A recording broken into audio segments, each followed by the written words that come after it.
À tous, ça ne s'arrange donc pas entre Paris et Bamako. L'ambassadeur de France, Joël Meyer, a 72 heures pour quitter le pays. Décision unilatérale de la junte qui l'a annoncé à la télévision d'État. Marc Perelman, bonjour. Pourquoi ce nouveau coup de sang?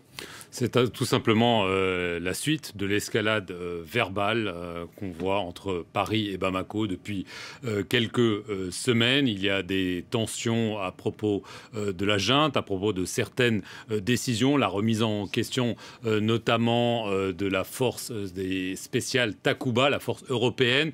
On a vu que le Mali a demandé et obtenu que les soldats danois qui avaient été déployés se retirent.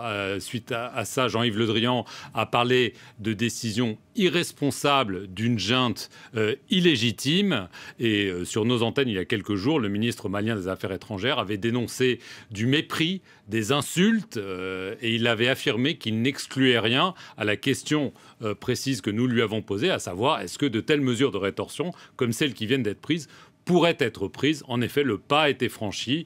L'ambassadeur a été convoqué au ministère et on lui a notifié qu'il avait 72 heures pour quitter le pays.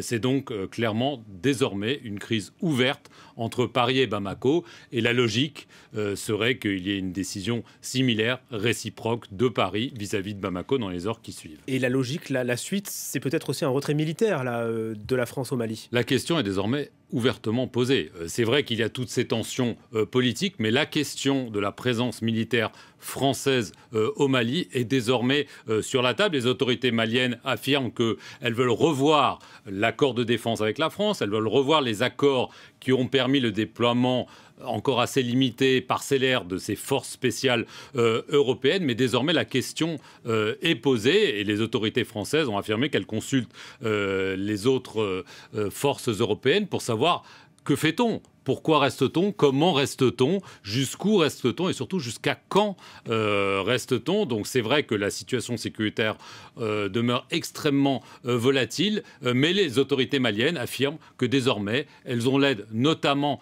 de la Russie. Dans l'interview qu'il nous a accordée, le ministre malien affirme par exemple que, même s'il nie la présence de mercenaires ou de soldats russes au Mali, il affirme que la fourniture de matériel militaire n'a jamais été aussi importante qualitativement et quantitativement que depuis 15 ans, la fourniture de matériel militaire russe. Donc il y a une volonté très claire des autorités maliennes de défier la France, que ce soit politiquement, mais aussi peut-être militairement, en affirmant que ça fait presque 10 ans que la France est là et que la lutte contre les groupes djihadistes tarde à donner des résultats probants. Voilà, une nouvelle séquence donc dans cette crise diplomatique. Merci beaucoup Marc.